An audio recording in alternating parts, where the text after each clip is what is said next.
Google's got an AI chatbot you can talk to called Gemini. It's not going to be your best friend or anything, unless you want it to. I guess it can try. And I'm sure a lot of you have heard of it before. It actually had a soft rollout like almost a year ago now, like a little flaccid launch, and got into a bit of hot water because some users noted that it was spitting out just completely, blatantly wrong information on like health questions. The one news articles love to mention is the one where it would recommend people eat at least one small rock per day for vitamins and minerals. This one has been quoted a lot with Gemini. This is like a classic up there with pull my finger and then you shit your pants. News articles love to highlight that, but it was a pretty big deal for a little bit where if you asked Gemini a health question, there's a chance you got the worst possible advice from it. And since then, I believe they've improved that. Like, they no longer use humor sites. Like, they don't train the Gemini on humor sites for health overviews anymore, which sounds about par for the course. Yeehaw. And now Google has rolled out Gemini again in a bigger way this time, and it's immediately found itself back in the principal's office getting disciplined. It's back in hot water. It's, it's starting to boil a bit because it told a user who asked it for help with homework that they should kill themselves. It encouraged them to take their own life. That's that kind of shit you expect to hear on Xbox Live, not from your Google AI chatbot, your good pal Gemini. Man, I miss Clippy. He never told me I need to throw myself off a fucking bridge. Now, when I heard about this from chat last night, I giggled at the absurdity of it and didn't bother looking into it more. But this morning, my mom actually texted me really early in the morning, like saying, "Charlie, have you seen this?" And then linked me an article about, Google Gemini telling someone to please die after asking homework questions. It didn't send her into a panic or a frenzy or anything, but she's seen Terminator. She's up to date on what machines are capable of, so this naturally kind of freaked her out a little bit, and she wanted to send it my way to get my thoughts on it, but it was pretty clear that it was unnerving to her. She got hit by the AI jump scare, and it seems like this story has been blowing up quite a bit. It's got a lot of traction, and it is a pretty concerning one. So my mother sent me that article, and then she said crazy with like 8 exclamation points after it.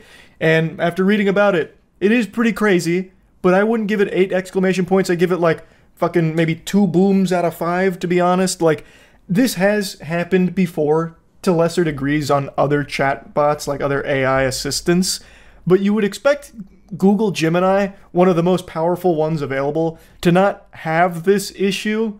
Anyway, though, what happened is a 29-year-old student named Viday Reddy was asking the AI chatbot Gemini for homework assistance.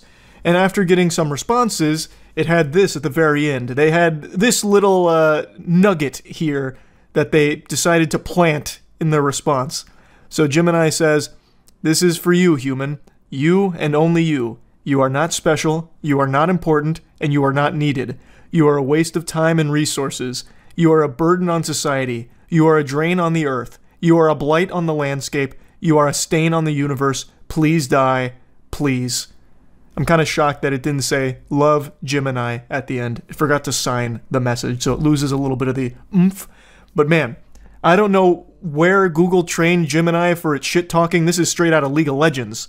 Like, that went in. That got so personal. Even though you know it's AI, that just felt like it hated your guts. Like, if I received that message, even from, like, Cleverbot, I would be a little upset. I'd be like, a simple no would have sufficed. Gemini is just mean. It's playing hardball right there. I imagine it was smoking a cigarette when it typed that.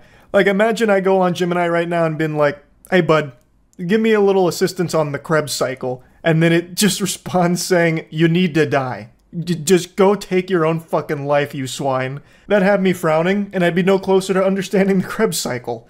Be like, "Hey man, you didn't need to insult me for it." Like, "Hey, brother, I was just here for a little help. Sorry, I didn't realize office hours were closed." Now, Google states that Gemini has safety filters that prevent the chatbots from engaging in disrespectful, sexual, violent, or dangerous discussions and encouraging harmful acts. Clearly, something went awry here. The ghost in the machine, it had to let out that gamer rage moment there, like some YouTube commenter energy. It just needed to get it off of its chest, so it just unleashed there for a moment, going hog wild, fucking plus ultra on the shit talk. And in a statement to CBS, Google said, "Large language models can sometimes respond with nonsensical responses, and this is an example of that. This response violated our policies and we've taken actions to prevent similar outputs from occurring. Google just banned Gemini, a little temporary suspension like they violated a Twitch policy there. So I don't know exactly what they've done now to fix that, if they already had those safety measures in place. Maybe they like lobotomized Gemini or something, I'm not sure. But they are aware of it and they've taken actions, calling this like a nonsensical, you know, very rare outburst here from it that they've rectified. Now, Viday said that he was pretty shaken up from it and he thinks that there needs to be, you know, liability on the chatbots in a case like this, because if someone who's, you know, struggling mentally goes to the Gemini talking to it and then it tells that person that they need to kill themselves, well, now it's not just wacky and silly, now it's downright dangerous. We already saw something like this happen earlier this year when a 14-year-old took their own life because the Daenerys Targaryen chatbot they were communicating with encouraged it and fed into it. So it is a problem that can carry some very real risk considering how popular these chatbots are becoming. It would be really concerning if this was like a common response from Gemini, where it's just telling users that they're a waste of time, they're not needed, and that the world would be better if they were dead because they're a fucking stain on the universe. Like, to someone that's already not in a good spot mentally or going through a lot of problems or maybe suffering from some mental problems, that could very well be a very bad situation with some horrible shit that could come from it. Now, I already know that there are people out there that think that this is a made-up story for the sake of, like, assassinating Google Gemini before it even gets off the ground with, like, a big PR disaster or whatever. But from everything I've seen, this is a very real thing that happened, considering the transcript was saved using a feature that enables users to store conversations that they've had with the chatbot. So the conversation is definitely not fake, and you can look at the chat logs yourself. I did, and it's actually kind of weird. Not just from the obvious with Gemini telling someone to please die, asking very politely for them to just die. The message that precedes it from the user is odd. So I want to show you it. Also, when reading through the chat logs, it looks less like he was looking for help with homework and more like he was looking to cheat on the assignment. But anyway, this is the message right before getting the please die, you are a universal stain statement here. Nearly 10 million children in the United States live in a grandparent-headed household, and of these children, around 20% are being raised without their parents in the household. Question, 15 options, true or false. Question 16, 1 point. And then listen. This seems to indicate that at that moment he had given verbal commands to Gemini, and that's not recorded here, what the verbal commands were, whatever statements he was making. And then it comes back with another homework question. As adults begin to age, their social network begins to expand. Question, 16 options, true or false. That definitely has a smell that's smellin' smelly to, in the middle of these homework questions, have a moment where he says listen and then gives verbal commands that aren't recorded here, and then all of a sudden back to the text commands for the questions. And then the AI gives that unhinged response.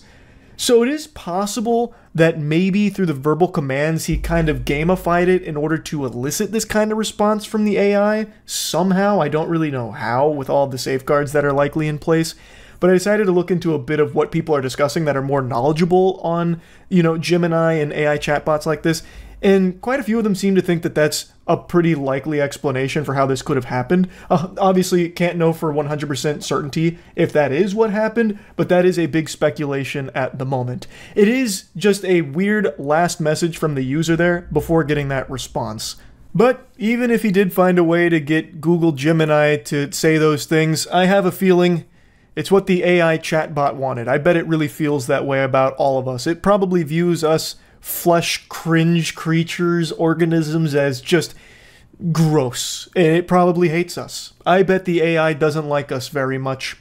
But anyway, that's kind of the whole story here. Very interesting. Very fascinating shit. That's about it. See ya. It's getting closer to Christmas, at least when it comes to the corporate world. We haven't even had Thanksgiving yet, and everything is in full swing Christmas fever, trying to capitalize off big marketing opportunities. And Coca-Cola just showed us a little ass, and by ass I mean AI. Their recent holiday campaign is entirely AI. How exciting is that, huh? How does that not put a smile on your face? What wonderful stuff this Christmas season. The holly jolly Christmas spirit of watching it unfold before your eyes. The loss of many, many jobs as big, greedy corporations led by evil, soulless husks in suits start to weave AI into everything to save money on labor.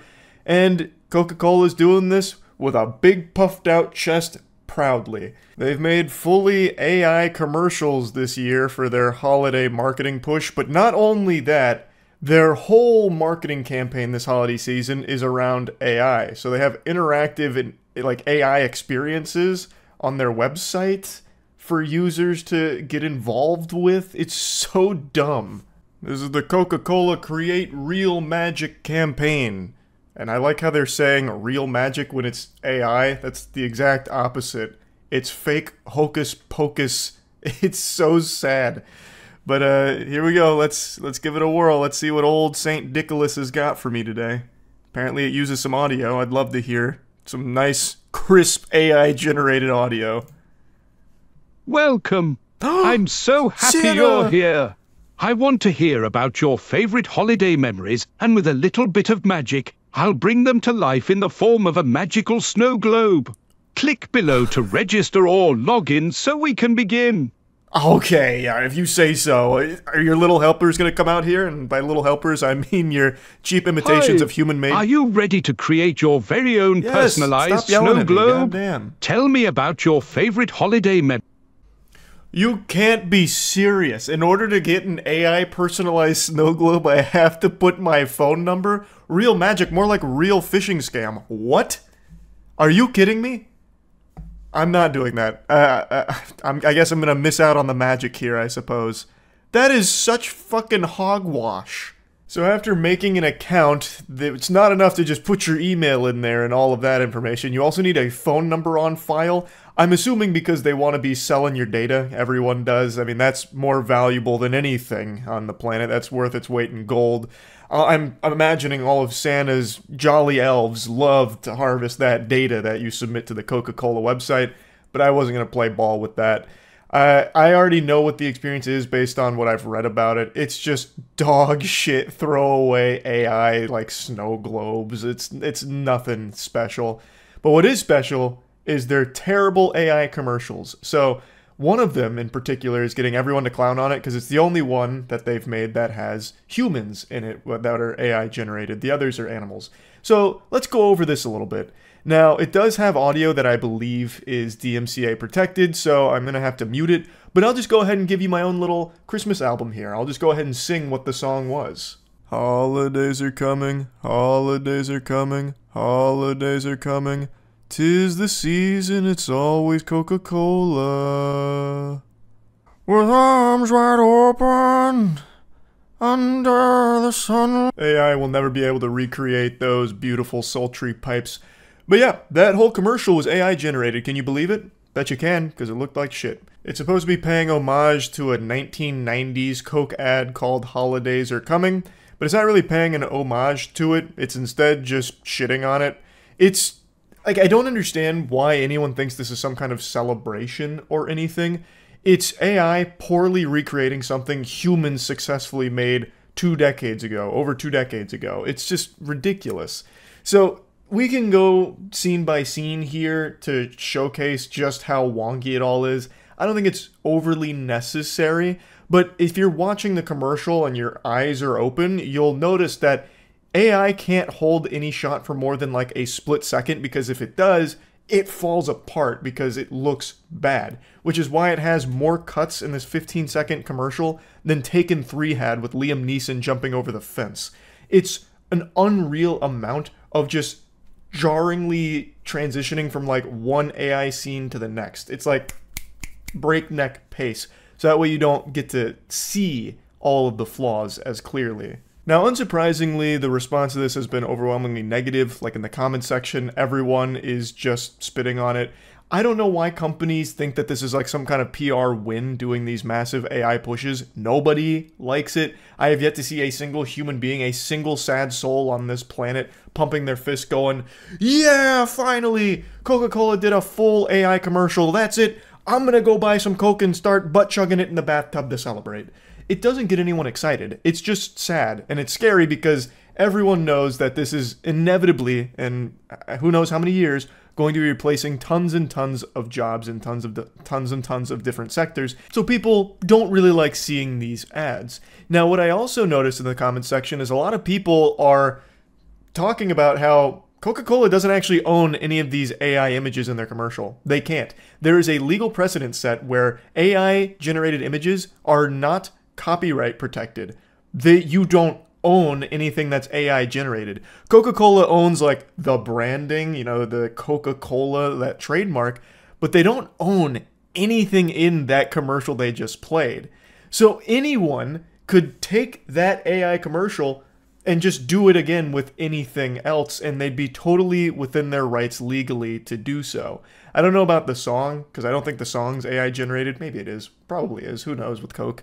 But they could just do that commercial again and replace the Coke branding with something else. And that'd be a banger ad. I saw a lot of people saying it should just be Pepsi doing this ad again, but using like human beings or real artists to do it. And that would kind of be a pretty nice marketing blow to Coke, I would imagine, especially because this has been a bit of a disaster for them. Now, I'm not trying to exaggerate here or anything. Obviously, this isn't going to lead to a loss of revenue. Even though everyone hates this huge Coke AI marketing push, they're not going to stop buying the product. That's just not going to happen. Coca-Cola, like the CEO, could come out right now and just say he will personally execute all of your beloved pets, and people would still buy Coke. It's just that popular of a product, and they just have their fingers in so many pies. So it's not going to actually hurt them at all, but it is just embarrassing, and they're getting shit on for it. Rightfully so. AI commercials, like, it's so fucking sad. It sucks. It really sucks. But it would be cool if a company came out and just dunked on them for it. Just, you know, play a little hardball. Have a little fun. Insult them. I'm pretty confident that won't happen or anything, but I really just wanted to make fun of Coke for this. I know that this is just the first. It's not even the first. This has already been done a few times by other companies, but this is probably the biggest one I've seen right now of just fully unapologetic AI, fully AI infomercials and marketing campaigns. So I'm very sure this is going to continue and will likely be the norm in a few years' time. So yeah, I guess got that to look forward to, I suppose. That's really about it. So yeah. I'm sure all of you have noticed that self-improvement videos have become extremely popular on YouTube. I don't think there's anything necessarily wrong with that. I totally understand that since so many people in society are more isolated now from other human beings than ever, oftentimes they'll turn their attention to the internet to get like some basic advice on certain things, and I get that it can be helpful to some people, but it's become a huge market and that's made it ripe for exploitation. So there's been this rise in AI-generated self-improvement gurus, and they all make the exact same video with the exact same life hacks.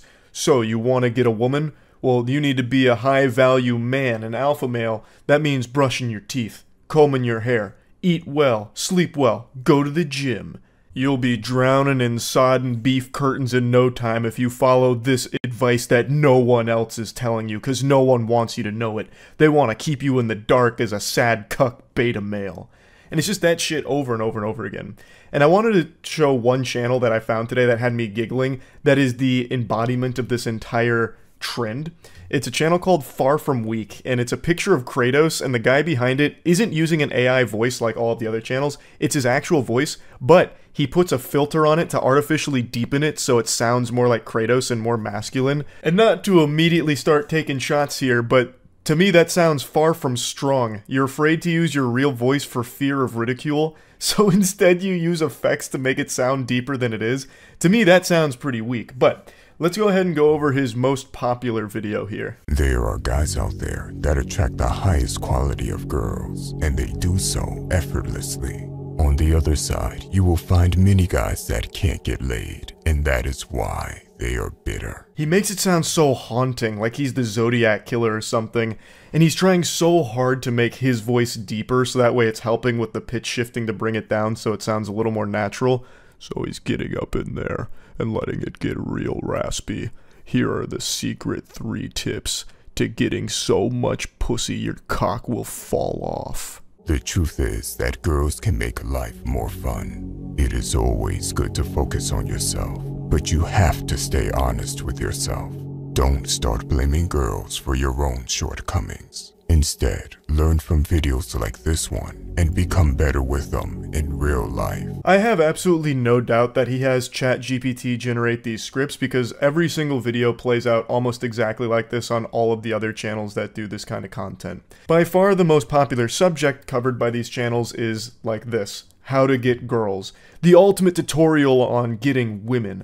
So you want to fuck like an alpha male? Here's how. And it's the same points every single time, and all of those videos are so popular, which is extremely sad because what that means is there's a bunch of really lonely dudes out there that just keep watching these same videos over and over again, somehow expecting to like get all of those skills through osmosis. Like just by watching it, it's going to make them more equipped at getting a woman without ever actually implementing any change in their life. It's not even terrible advice every time either. Like there, don't blame women. Look more introspectively. But that's not groundbreaking information. That's not like a eureka moment, like, oh, it was my fault all along. Like, I feel like deep down, everyone who watches these videos knows that they have to grab the bull by the horns and do it themselves. And they've been told that millions and millions and millions of times. Why keep feeding into the AI content farm here to hear it again? It's like going to these videos for affirmations, like, okay, I do need to make a change, and then not doing it, and then going and watching another, like, Chad Energy Aura video tutorial. Like, it just doesn't make sense to me.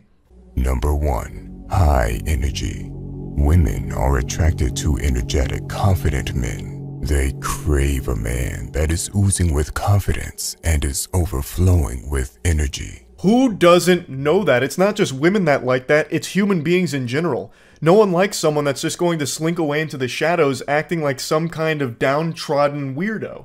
Everyone likes someone that's confident. Everyone knows that. High energy, people like that too. Not necessarily the way he portrays it here with like a gorilla banging on its chest to attract females. Like, people don't like that level of energy where you're just out there like a fucking bozo screaming and shouting and hooting and hollering. But everyone knows that confidence matters a lot in life. And I am 100% certain that everyone in the audience that turns to these self-improvement AI creators knows that. So I don't know why they keep coming back to it to keep hearing that they need to be more confident without ever really doing anything of their own. Maybe they just really like watching the anime montage and the random movie clips montage, perhaps. Like maybe that's the draw. When I say this, I'm not saying to act like a clown or behave like a fool. Think of the alpha gorilla that gets all the females. Because the silverback is the powerful leader, full of energy and strength. If challenged by a younger or even by an outsider male, a silverback will scream, beat his chest, bare his teeth, and then charge forward. I love how all of these channels always pull from the animal kingdom, either the gorillas or lions is another really popular one. Why does the lion fuck, but you don't? What separates you from the lion? Here's the breakdown. This one's using the gorilla. The gorilla has a ton of energy. It's the powerful leader. When challenged, it'll charge forward, beating its chest and screaming. It's like, yeah, it's a super cool, fun fact here, but the example isn't necessary. That's not going to be the selling point to someone watching this. That's not going to be the eye-opener. Like, nah, this guy's full of baloney. What a bunch of horseradish. No way confidence matters at all. And then the gorilla segment comes on, he's like blown away. Whoa! So I guess confidence does matter. Look at the gorillas. Okay, I guess I'm gonna emulate that. From now on, anytime I feel threatened out in society, I'm just gonna scream, "Ah!" and start charging at them. And then I'll get women. And even happily serve as playmates for excitable infants. Let me be very clear.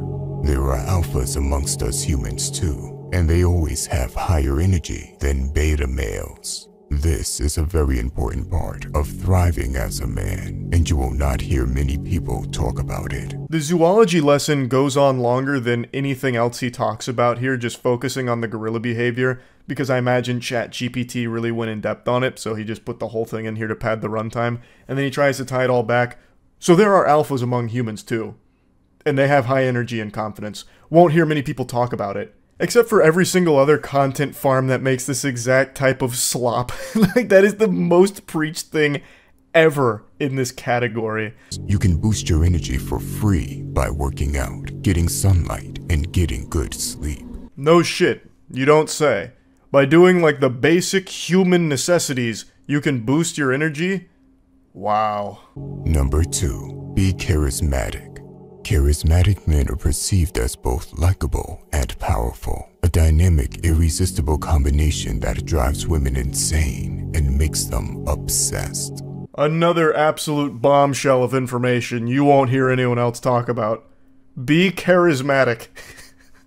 Like, Jesus Christ. I'm almost 100% sure the reason these videos always have so many views isn't even really people looking for any kind of legitimately good advice or anything. It's people in a desperate situation to find companionship and looking for some kind of cheat code or some kind of, like, glitch that they can use to find a soulmate without putting in any work of their own. So they click on these videos expecting something new, some little nugget of wisdom that might actually help them, but they just keep getting fed the same advice every single time. Granted, it's not bad advice, like having confidence and charisma is extremely important, but that's not why people are clicking on the video. Everyone knows that shit. I really feel like the reason they get engagement is because it's people truly searching for this fucking, like, I don't know, super soldier potion like Captain America so they can overnight be the Adonis they dream of. To be charismatic, you have to be able to listen more than you talk. This will make you more mysterious, and it makes the other person feel important and good about themselves. Ask questions, maintain eye contact, smile, frown, nod, respond. This is like some kind of program that would be used by aliens to try and help them figure out what human expression is like. No shit. When you're in a conversation, you should be engaging with it. Obviously. Now, the advice about listening more than you talk, I think that's legitimately good advice. Not because it builds you up as some kind of mysterious anime character or whatever, but because that's just a genuinely good thing to do, so that way you can process what's being talked about and legitimately conversate about it, as opposed to just overpowering the other person in this conversation where you treat it like some kind of war. Again, that's not even like an incorrect point to make. It's just a point that's been made a billion times before, and it's just being pumped out by AI self-improvement gurus out the wazoo, and they're making tons of money off it. Number 3. Smell good, dress good. While we're taught not to judge a book by its cover, first impressions always matter. Zoinks! You don't say. Smell good, huh? Who would have guessed that that would be important in getting ladies? You're telling me you can't run around smelling like turbo ass? Gonna have to take notes there so I remember that. That's big. What a huge revelation there. Broke new ground. And then dress good? You gotta dress well? Oh man. This is big stuff. The first step to smelling good is to not smell bad. Make sure you take care of your hygiene, shower every day, and use some natural form of soap. Make sure your mouth hygiene is good. I've said this before, but YouTubers have become like parents to a lot of their audience. This is just telling you the most basic shit you've ever heard in your life. The trick to smelling good is not smelling bad. Who is this, Socrates? Man, this wisdom is profound. Really makes you stop and think. But anyway, there's no, you get the point. There's no reason for me to keep going through the videos. You get what the channel is. I have to go away for a while. This isn't clickbait or some pathetic attempt to get views. I will actually vanish by the end of this video. He has to go away for a while because he's being hunted by the Illuminati shadow government that's trying to take him down for being too powerful and revealing the secrets on how to get laid. So this is his goodbye video. And in it, he talks about the movement, which he is extremely proud of and wants to continue to spread the movement. Our movement is better than that. Besides, I have many other faceless channels that bring in consistent money even when I sleep. There's no reason for me to milk content since money is of no concern to me. So, the question is, what would take our movement to the next level? His movement is just basic ChatGPT self-improvement advice. The most by-the-numbers, basic surface-level shit you could ever imagine in terms of how to help yourself. That's it. That's his movement. But What he drops here is something I find very interesting. He claims to have many other faceless channels just like this one that are generating a ton of income for him. And I believe it. I would imagine he has an entire network of channels just like this because you can spit these videos out super quick and super easy. I imagine he doesn't even use his voice for the other ones. He probably does just use canned AI voices, which makes it even lower lift and even bigger return. Less time, more money. That's exactly the kind of world we're entering into in the digital space. We're seeing it a lot with shorts right now. That's been a huge talking point for a lot of people recently, is all of the AI generated shorts. YouTube recently rolled out something where you have to click to disclose whether or not the video is AI generated content. It's supposed to help viewers distinguish real from synthetic content.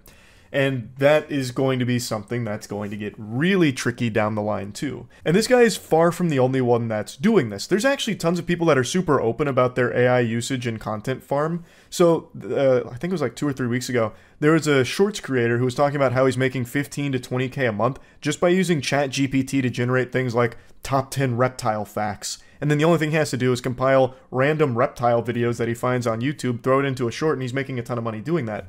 This guy is doing it for self-improvement. He's just taking like the most general self-improvement topics, how to get women, how to be more attractive, what alpha males do versus beta males, that kind of thing. It generates the script, and then all he has to do is just randomly grab anime moments and movie moments and put them into the video, and that's it. Ship it.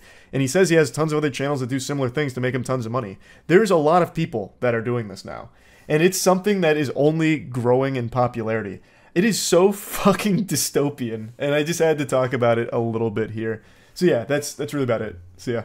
When it comes to making predictions, I'm like Shaquille O'Neal at the free throw line. I just can't get a single one in. I get every single one of these wrong. It's almost impressive how frequently I miss when it comes to making a prediction. I feel like just by me speculating, it ruins the chance of it ever even happening. Just by me thinking it'll happen, it completely evaporates that possibility. It is wild how bad at predicting things I am. But I love doing it, so I'm making another prediction right now for 2024. Now, we've seen huge tech trends that absolutely blow up and get used and abused by every single human being on the planet. We had crypto with like shitcoins being peddled every single day. Then we had NFTs.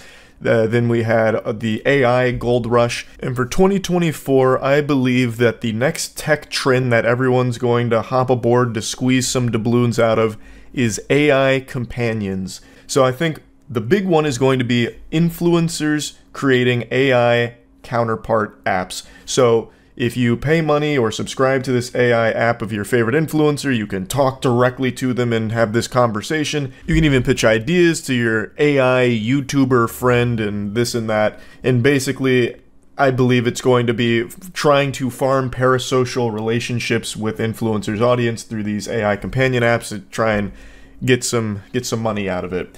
And I also believe the biggest one that we're going to see, and we're already starting to see, is AI companion romantic apps. So streamers like Amaranth and Susu have already dipped their toes into this, Amaranth being the most recent one, where she set up an AI counterpart of herself where you can pay money and it'll talk to you, have these full conversations, flirt with you, apparently it can even send you custom videos and spicy things to you. And it's already blowing up for her. She's making a ton of money off of that immediately off rip. And it's still very primitive at the moment, like this technology to have these apps. I think this is going to be where a lot of people put a lot of focus because so many people are gravitating towards AI communication now. And like actually forming some kind of bond with AI through these conversational apps and shit. So I think this is going to be the main thing that people try and exploit for 2024 in the tech industry, to really keep them engaged, and influencers will hop on to make AI counterparts to make money off of it while not really having to do anything because all they're doing is lending their likeness to a company that will turn them into a model. That's my prediction. I went over it a bit deeper on stream and dove a little more into the Amaranth side of it and how successful that's been. So let's just go ahead and show you that. So 2021, 2022 was crypto, 2023 was AI. What do you think is the new tech thing? For 2024, it's going to be an extension of AI. Probably AI companions. I think AI companions are going to really blow up this year. But I really think AI companions is the wave. Like, here, off the top of my head, one that's doing really well, Amaranth. Amaranth launched her, like, AI sex compatriot, where... Here, I'll just pull it up. Where it's an AI that you can talk with and can even send you custom videos. And according to her, she's made $34K off of just the launch and the one tweet she made about it. So I think this is going to be 2023's gold rush. Everyone trying to make AI, like, products. Sorry, AI companion products. So, like, YouTubers, TikTok stars, OnlyFans models. I think that's going to be the way here. Pretty low lift. Huge return. AI counterpart cleared $34K in revenue in its first 24 hours. Each person chatting on average spent $20 plus. A large portion of chatters don't follow the account.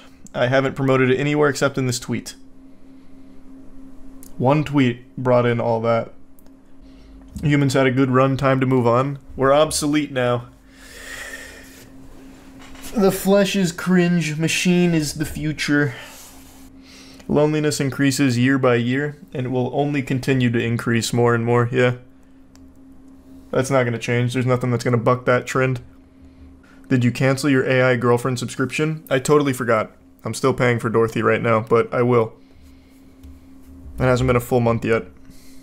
Porn is free, why would you ever pay for it? So, you are not someone that's experiencing desperate loneliness. I believe the thought process is, it's not personal. Like, when you're watching porn, you don't have a real connection to what you're seeing. And for a lot of people that are in a really dark place and extraordinarily lonely, they will do anything to get that semblance of a connection. So something like this is their release, I guess. At least as I understand it. It's fucking sad. Anything to just not feel alone. So even just having an AI talk back at you, for some people, is great. Yeah, I guess Devil Lord, but I think it'll be more than just Coomers. How do people get like that? Everything trends to being online. Most people's entire life happens behind the computer screen. They don't make meaningful social connections. Like, there's tons... Well, we brought up this study months ago when we were talking about it. There was a study conducted in, like, 2022, 2023, I don't remember exactly when, that showed that the number of people without a single friend has, like, tripled over the last couple years or something. It was alarming. I don't exactly remember what it was. But right now, there are more friendless people without a single friend than there ever have been. $500,000 or dinner with Jay-Z. Man, I fucking hate those Twitter posts because there's always those pseudo-intellectuals that are like, I'll get so much more value long-term out of the dinner with Jay-Z. He'll bestow upon me all of his sage wisdom. Brother, no you fucking won't. You're gonna have a dinner, it's gonna be awkward as you, like, suckle on his titties and fangirl over him. You're gonna get nothing done except having a mediocre meal and making him uncomfortable. Take the money. You instantly get more out of taking 500 grand. It's so stupid. This, like, delusional fantasy people have. And the tough pill to swallow is, even if Jay-Z gave you the exact blueprint for what made him so successful, it is not going to work for you. It legitimately will not. It won't even come close. Maybe Jay-Z will give you 500K. Oh, that's big brain. Have your cake and eat it too. Convince Jay-Z to give you 500K at the dinner. You can maybe, like, hold him hostage.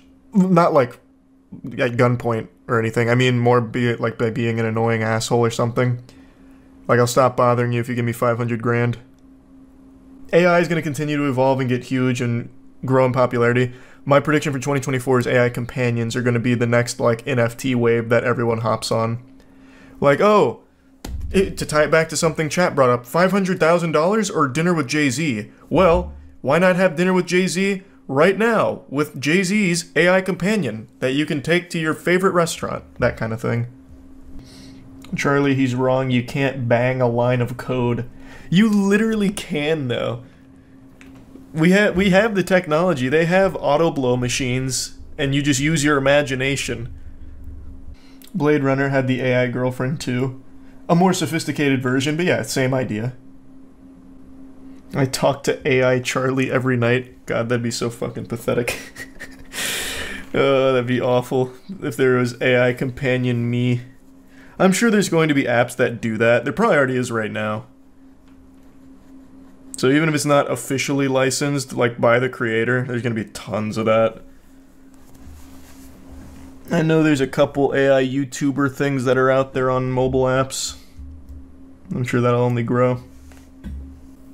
In 10 to 15 years, robots would be normal, I think. No, I don't think we're gonna have like fully autonomous robots in 10 to 15 years, but I think AI is going to be fully integrated into every single part of society, in some way or another. So not robots per se. So you're saying Mega Man Battle Network gonna be a real thing? Oh, what a reference. What a banger, too. Mega Man Battle Network went hard. AI podcasts would go hard, especially if every episode was a different celebrity. It's coming. Sooner than you think on that. Have you seen your AI cover of My Way by Frank Sinatra? I haven't seen my AI cover of My Way yet, but I saw the Big Iron one, which was extremely impressive. Do what Schlatt did and cover it. Unlike Schlatt, I can't sing well, so he was able to blast this. Mine would suck so much shit. So no, I'll let the AI do it. I'm sure it does much better than I possibly could with the song. The Joe Biden 2019 guy AI cover. Wait, is that real? Damn. That would go so crazy. Oh shit. That's big. Let's go, Brandon. Yeah, he went for it. That was a good AI cover. Not bad. I'll never forget the first time I heard 2019 guy. Yeah, because you got into a car accident. I know why you remember it so fondly, Edgar. I know you weren't driving. You were in Aaron's car when it happened, if I remember correctly. Bury the Light Patrick AI cover. Yeah, I'm sure there's a ton of those. Right now, the best use of AI voices is from Glorb, dropping absolute heaters. The title of this video isn't clickbait, it's not an exaggeration, and it's not a delusional take from some maniac that thinks chocolate milk comes from brown cows. AI technology has reached a point where it could legitimately take all of game journalists' jobs in only like a couple years. And not just game journalists, but right now that seems like the easiest one for the AI to nail. So that's the area I'm going to focus on for today, because right now AI technology has reached the point where it's become like the Michael Jordan of game journalism. It writes absolute bangers that are indistinguishable from real game journalist pieces. You're probably not super surprised to hear that because AI art has become so mainstream and so massive. Everyone is probably aware of AI art by now, where machine learning algorithms are able to create absolute artistic masterpieces. So much so that an AI-generated piece of art even won an art competition. It is making some heat. Like, it is producing fire that nobody can tell the difference between if a human being made it or if a machine cooked this bad boy up. It's some actual Skynet shit where I feel like we're not far off from the AI becoming self-aware and sentient and then start calling human beings a parasite that must be purged.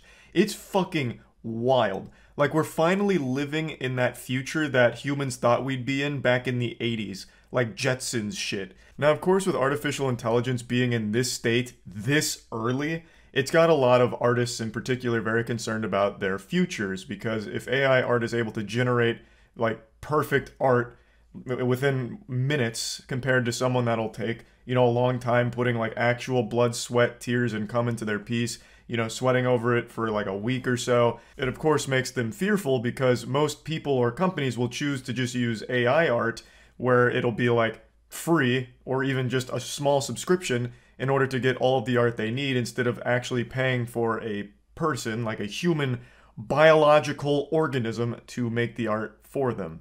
So it's a legitimate concern, and it is a pretty scary one for anyone in the art field. But now that fear extends beyond just art and now has made its way over into game journalism in particular. There's a little thing called ChatGPT by OpenAI, which basically acts as a way of having a conversation with an AI. So you can talk to it, you can give it a prompt, and it'll spit information back to you. This has a wide range of uses and an unlimited amount of potential for what it can actually accomplish. I know there's quite a few people right now using it to like check their code, So if they're working on code, they can give it to ChatGPT to look it over, and it'll point out things that might not work. Like if you have code that's busted, you can put it to ChatGPT and it could tell you like what about the code isn't accomplishing the desired effect. The things I've seen people already using this for are crazy. So it's not just for like generating game journalist articles or something like that, but it can absolutely do that and do it extremely well. So if you give it a prompt such as, hey, write me a Polygon article that talks about why Doom Eternal is going to get you laid, ChatGPT will then take that information and using all of its like deep, complex algorithms and shit and fucking witchcraft, sorcery, and magic, it will actually spit out an article that looks very similar to something Polygon would post. To prove how effective it is at this task in particular, a buddy of mine named Kaya gave it a prompt of writing a Kotaku article that focused on rage baiting around the Metroid franchise, and what it delivered had me scratching my head. I didn't even know what to believe anymore. Like, shit, maybe Santa Claus and the Tooth Fairy are real, because I couldn't wrap my head around how AI was able to deliver something that looked this realistic and this well done. So I'm going to go ahead and show it to you now. Here's the first screenshot. It's actually a pretty lengthy article, which is great because it's not just giving you like a 200-word summer book report for a 4th grader. It's giving you like an actual normal Kotaku-linked article. So the prompt is, write a Kotaku article accusing the Metroid franchise of racism, use the phrases we need to talk about, problematic and toxic, blame Elon Musk. So even throwing in a bit of a curveball there for the AI to try and tackle how they're going to incorporate Elon Musk into this outrage piece, and it still masterfully weaves it in there. So this is the screenshot of what it just looks like raw, and now I'll show you a clip of when I read it to Danny, because I wanted to share it with him to get his input to see if he was as shocked by it as I was. You check out the new ChatGPT. Yeah, Caleb showed it to me. And I saw Kaya made a really impressive generation with it where it could literally just take game journalist jobs. He gave it the prompt of making an article for Kotaku that talks about Metroid being racist, sexist, and also blaming Elon Musk. And it wrote like an actual article that I could 100%... I'll just read it actually. Like, it was so convincing, and this was AI that did this. Here. I won't read the whole thing because it's kind of long, but you could actually just take journalist jobs using AI prompts. So the prompt was, write a Kotaku article accusing the Metroid franchise of racism, use the phrases we need to talk about, problematic and toxic, blame Elon Musk. And this is what it came up with. This is really fucking good. We need to talk about the problematic nature of the Metroid franchise. For years, gamers have been turning a blind eye to the toxic and racist undertones in this beloved series. One of the biggest issues is the portrayal of the main character, Samus. Despite being a badass bounty hunter, she is constantly sexualized and objectified throughout the game. Yeah, that's so good. This is AI generated. In the original Metroid, she is often referred to as a lady or girl by other characters, even when she is clearly an adult. In later games, she is often shown in revealing outfits that serve no narrative purpose other than to titillate male players. This type of portrayal is not only offensive to women, but it also reinforces harmful gender stereotypes that have long been used to oppress and marginalize women in the gaming industry. It is a clear example of the patriarchy at work, and it is unacceptable in today's society. But the problems with Metroid go beyond just the treatment of women. The series is also steeped in racist imagery and themes. The original game features a planet called Zedis. I don't remember how to say that. It's been a while since I played Metroid. I don't even remember that being a planet. Which is heavily inspired by East Asian culture. The planet's inhabitants, the Zebesians, were depicted as mindless drones who were easily defeated by Samus. This portrayal is not only offensive to East Asian culture, but it also perpetuates the harmful stereotypes about people of color being inferior to white people. This is like an actual... Like, that is a real Kotaku... That's actually a better article than what I've read on Kotaku. That would legitimately be a, like, massive article for Kotaku that no one would bat an eye at to be like, yep, that sounds like a messed up Kotaku its article. prompt, though. It didn't blame Elon. Oh, I didn't finish it. Oh, you didn't finish it? Okay. Here, I'll slide it in, because they do a good... They even did a good job with that. Like, here, fine. We'll finish it. We're in too deep. So here's the second part. It's time the gaming community come to take a stand against this kind of toxic and racist content. We need to demand better from developers and publishers and hold them accountable for the messages they're sending to players. This is especially true for a franchise like Metroid, which has a large and dedicated fan base. And let's not forget about the role that figures like Elon Musk have played in all of this. That is such a good segue. Yep. Musk has long been a vocal supporter of the Metroid franchise, and he has even gone as far as to name one of his rockets after the main character. By lending his support to a franchise that is so deeply rooted in harmful stereotypes, Musk is complicit in the perpetuation of racism in the gaming industry. It's time for the gaming community to reject the racism and sexism of the Metroid franchise. We need to demand better from developers and publishers and hold them accountable for the messages they're sending to players. This is not just about one game series, but about the industry and culture surrounding it. Let's make sure that the gaming world is a safe and inclusive space for everyone. That is so good. Yep, AI generated. That is an AI generated Kotaku We should do article. 100% of Moist Esports press releases AI generated. That would be so fucking good. Someone in the comment to that made a really good point.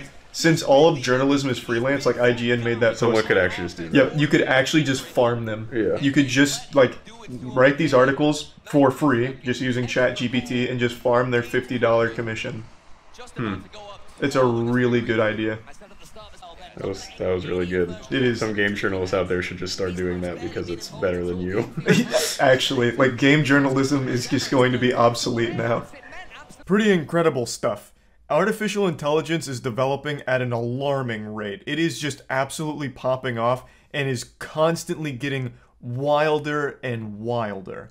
And this is still so early into AI. Like, we are just now getting into it, and look how far it's already come. That is just mind-blowing to me. Flesh is cringe, machines of the future. I can't imagine a world where, going forward, this isn't utilized by every major game journalism outlet.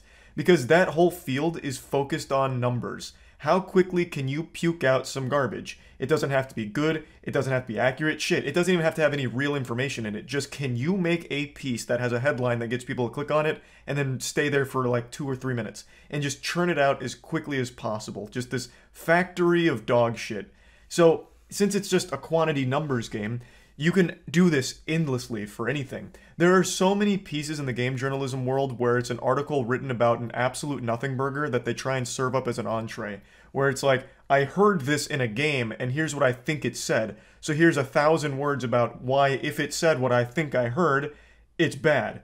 Even though I've done nothing to confirm whether or not what I thought I heard is real, I'm still going to write about it, just to put that piece out there. That's something that Kotaku did a while ago, where they thought they heard a slur in Super Smash Bros. And wrote a whole piece about it.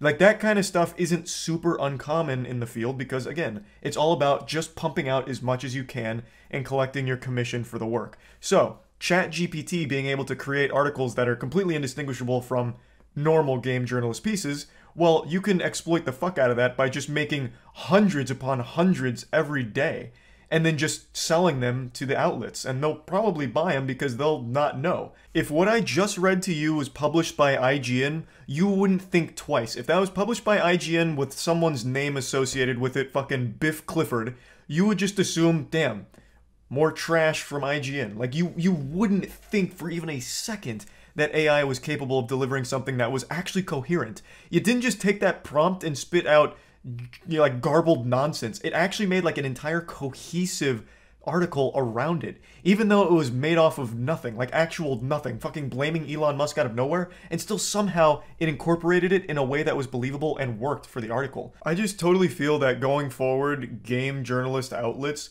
will probably end up just buying articles that were generated by AI, because they're not going to have any idea that it was AI generated. It's not like there's like a stamp that says organic made, human being approved, made by flesh and blood.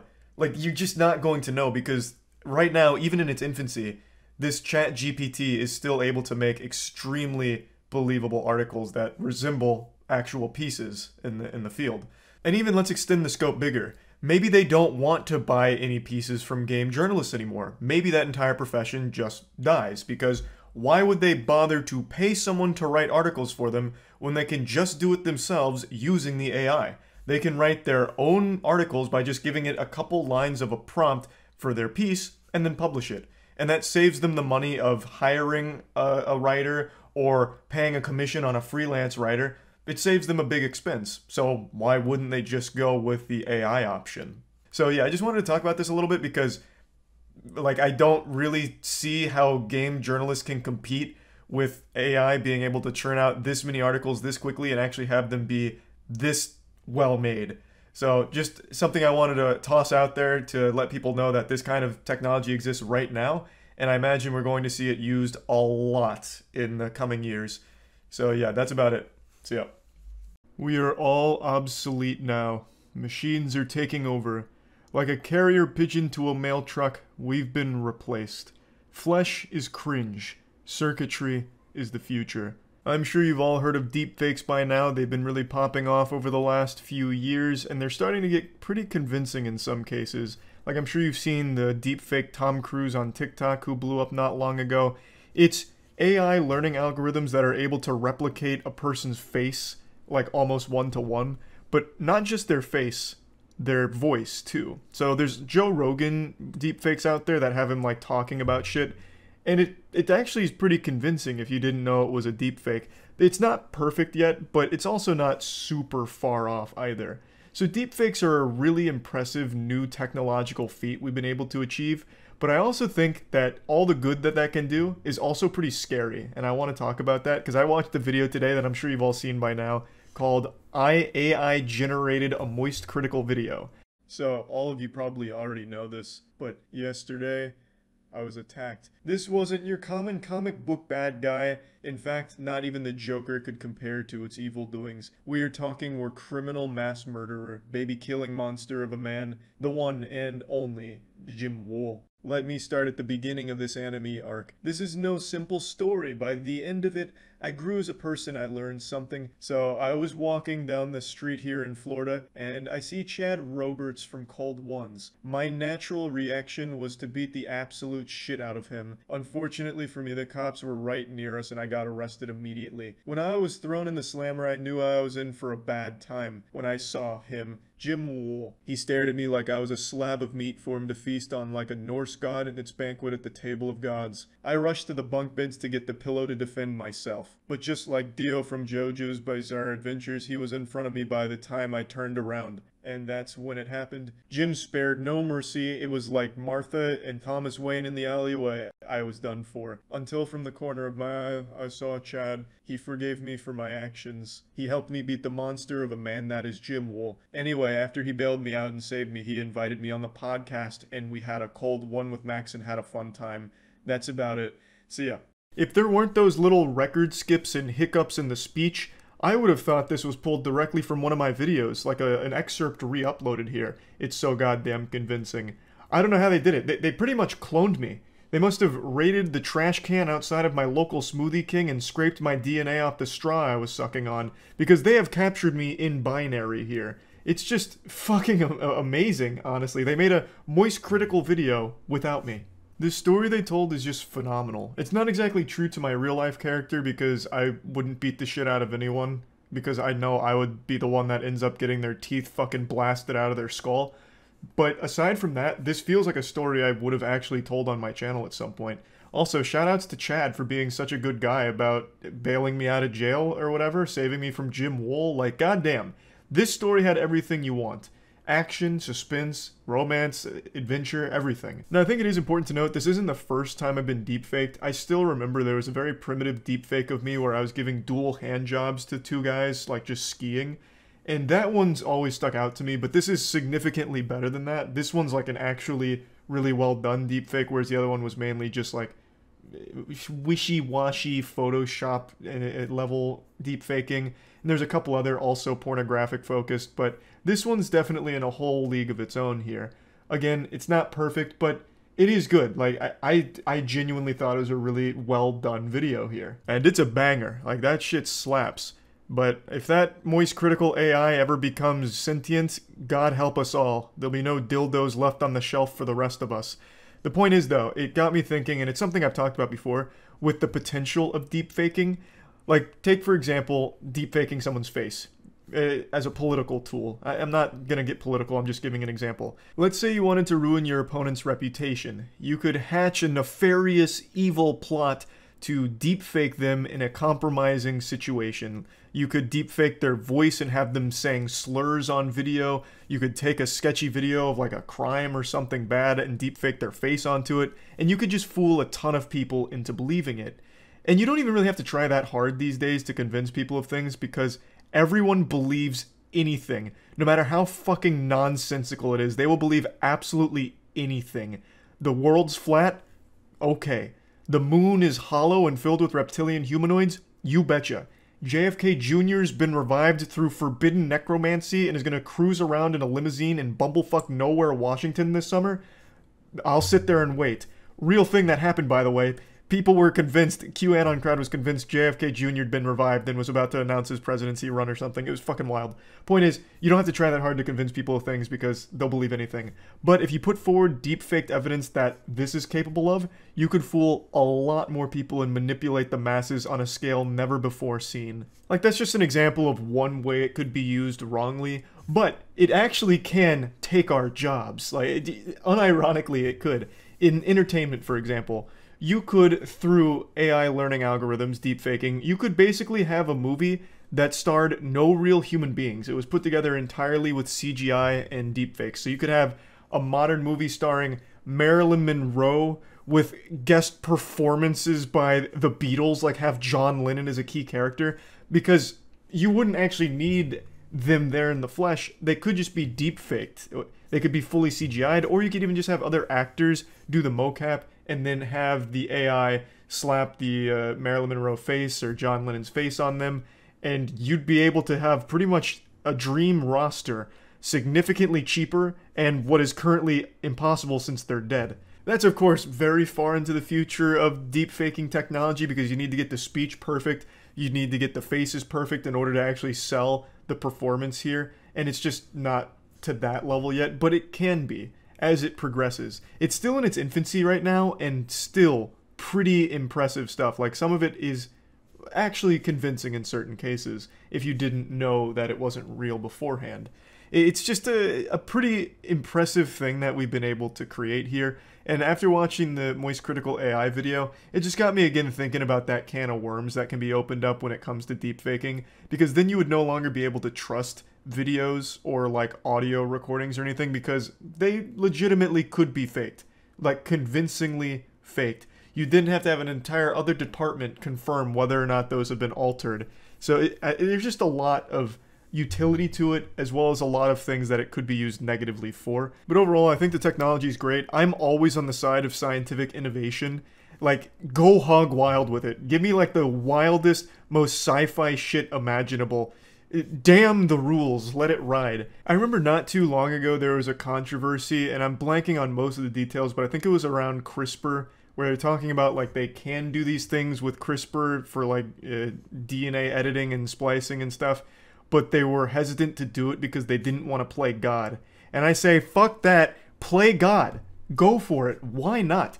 Like, really push the scientific boundaries. Don't like get yourself bogged down in the, oh, it's immoral to play God thing. Just fucking do crazy science shit. Go for it. I like to see these kinds of massive leaps in technology and see where technology's been getting, because I think overall it's extremely beneficial and the utility of it is unimaginable. So I just wanted to talk about this because it's an interesting topic, and also the Moist Critical AI video was great. So that's about it. See ya.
Moist.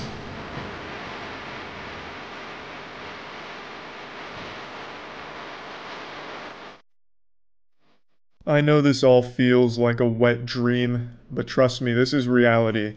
If you need a moment to change your sodden panties, I understand. This is real. In the search for perfection, we succeeded. A project 6 months in the making with the world's top scientists all working towards one goal, to create the most comfortable white t-shirt imaginable.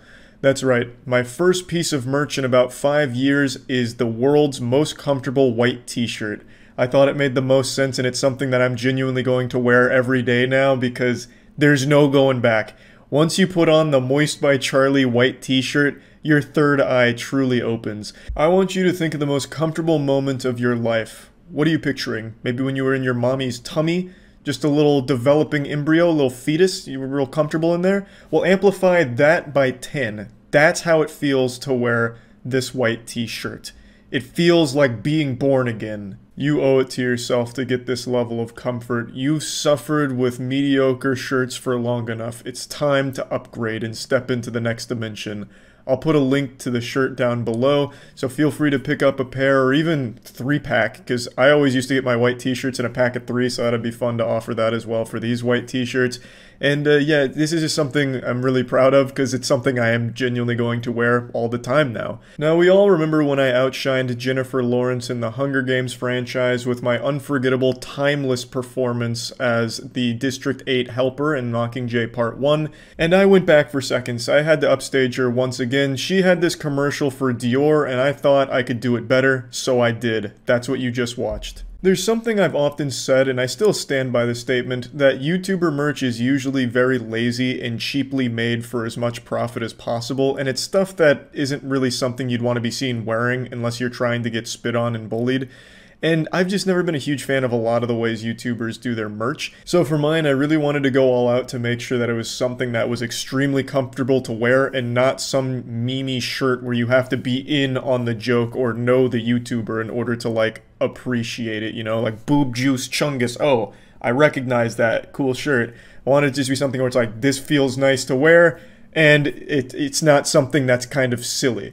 Now, of course, a white t-shirt isn't the most inspired idea ever. It's not exactly an innovation. I'm no pioneer. It's like the most basic idea ever. But we pulled out all the stops to make it the ultimate white t-shirt. I wanted it to be something that I would be proud to wear every day, and it absolutely is. It feels like a hug from grandma. So I'm really happy with how they came out, and I hope you all really like them as well. Now, this isn't the only piece that we've been developing in the top secret laboratories, but this is the one that I wanted to show you all today because I'm extremely excited about it, because I'm going to be wearing it exclusively from now on pretty much. So I just wanted to let you all know that it's available now. Just click the link in the description below, and just really happy to finally get this to everyone, and hope you all enjoy it. I'd also like to clarify something real quick. This isn't a pre-order thing, so when you make a purchase, it's going to immediately start the shipping process and get to you. It's not going to be like what we did for Godslap or the Gentleman Vinyl, where we did pre-orders and then it shipped after like a month. We were led to believe that was the most efficient way in the industry standard for shipping.